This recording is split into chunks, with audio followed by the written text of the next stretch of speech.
Ini adalah terusan Danau Toba atau Tano Ponggol. Beberapa hari yang lalu jatuh korban di sini, brother. Ada orang tenggelam yang berenang di sekitaran sini. Beliau asal Balige yang berenang di kanal ini. Dan per hari ini tanggal 22 September 2025, korban telah diangkat dari dasar kanal ini di posisi ujung sana ya. Yang dekat-dekat ujung sana lah. Oke, kita lihat pelan-pelan gimana kondisi dan lokasinya di sini. Dan di atas ini ada jembatan Tano Ponggol dan sekarang kita berada di kanalnya. Kalau dari jauh atau dari atas sana kelihatannya airnya ini tenang, tapi aslinya di sini sekarang posisinya berombak dan angin kencang, brother. Kelihatannya memang ini cantik ya, tapi jangan salah, ini bisa menghanyutkan, menenggelamkan, bahkan memakan korban. Apalagi saat ini memasuki bulan September, Oktober, November, dan Desember, yang dimana bulan-bulan ini adalah bulan musim penghujan. Dan di saat inilah debit air Danau Toba, sungai, atau apapun lah itu bisa naik ya. Beberapa minggu yang lalu juga ada satu korban di Sungai Ular yang tenggelam. Nah, kali ini korbannya dari Danau Toba. Selalu berhati-hatilah saat bermain-main di air, sungai, danau, atau lautan. Ini bisa juga tanaman seperti ini yang menjadi faktor tenggelamnya seseorang, brother. Karena kalau kita berenang di sini, apalagi kurang paham tentang trik untuk berenangnya, kita akan nyangkut di situ.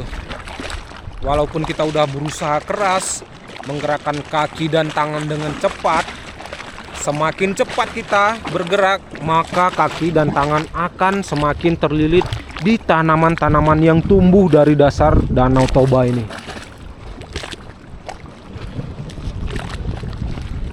Oke, kita lanjut ke sana sedikit lagi.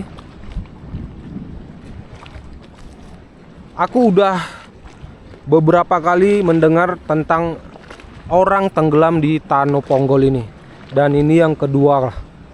Jadi selalu berhati-hati untuk kawan-kawan yang berenang di Danau Toba atau dimanapun, terlebih ini di musim penghujan. Kalau kita bukan orang asli sini, orang asli dimanapun kita main, selalulah berhati-hati. Apalagi kita tidak seorang profesional, ya kan? Mungkin kalau kita lihat dari kapal Danau Toba tuh, anak-anak berenang sampai hampir-hampir ke tengah-tengah gitu. Kayaknya enak kali ya orang-orang itu yang berenang. Tapi jangan salah, brother. Mereka orang sini dari kecil di sini, hari-harinya sudah berenang. Dan jangan samakan dengan kita yang bukan seorang perenang, yang fisiknya tidak terlatih, tiba-tiba mau nyebrang dari ujung sini sampai ke ujung sana. Ini jauh, brother. Dari sini ke sana mungkin berapa puluh meter gitu. Maka berhati-hatilah untuk kawan-kawan semua. Karena ada orang-orang terdekat kita, orang-orang tersayang, keluarga, pasangan kita, anak kita yang menunggu di rumah kehadiran kita. Lokasi ini juga menjadi perlintasan dari kapal-kapal kecil yang ada di Danau Toba ya.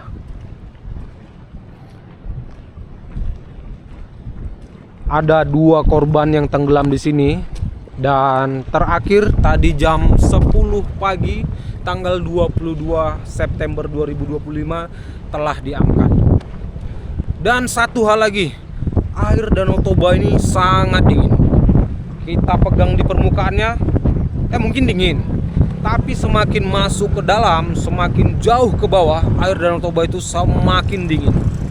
Seperti kulkas.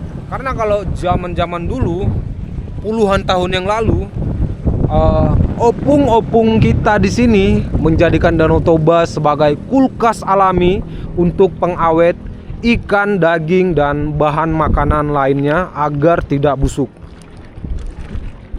Jadi nggak kebayang kalau seseorang tenggelam di sini dan ia berusaha untuk berenang ke atas untuk naik, tapi badannya yang sudah berusaha, sudah lemas, tapi di dalam arusnya deras dan dingin.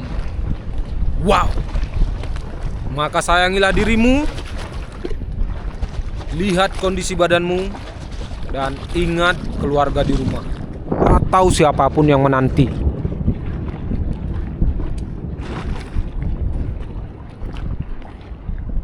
Kelihatannya indah, mempesona, eksotis, tapi jangan salah.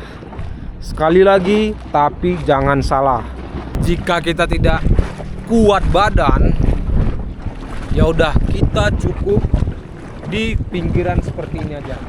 Nggak perlu masuk. Kalaupun mau berenang, berenanglah di tempat yang sudah disediakan. Masuklah ke pantai-pantai di sekitaran Danau Toba yang sekiranya aman. Oke? Kalau kayak gini sangat tidak direkomendasikan untuk orang-orang dari luar daerah sini untuk berenang. Terkecuali kamu atlet profesional.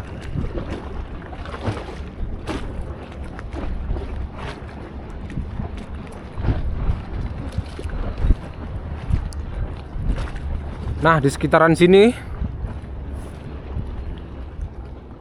mereka tenggelam.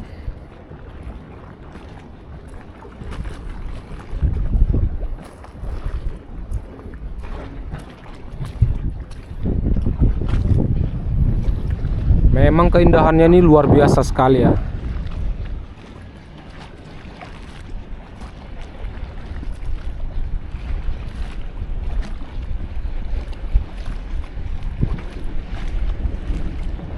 Kasih tahu kawan-kawan siapa yang pernah mandi di sini di Tano Ponggol.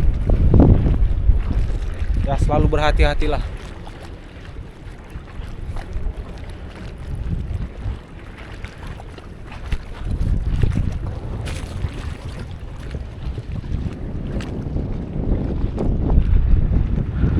Oke brotherku, makasih yang udah nonton.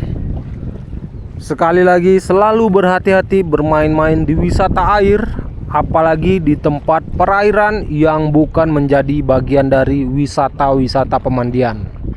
Kalau ini bukan wisata pemandian ya. Makasih lah ya. Jangan lupa like, komen dan share. Subscribe juga agar kreator dari Sumut ini, dari Medan ini bisa berkembang dan berbicara banyak di kancah nasional. Sehat-sehat selalu, sukses selalu. Thank you, bye-bye. Semoga keluarga yang ditinggalkan diberi ketabahan oleh Tuhan Yang Maha Kuasa. Amin.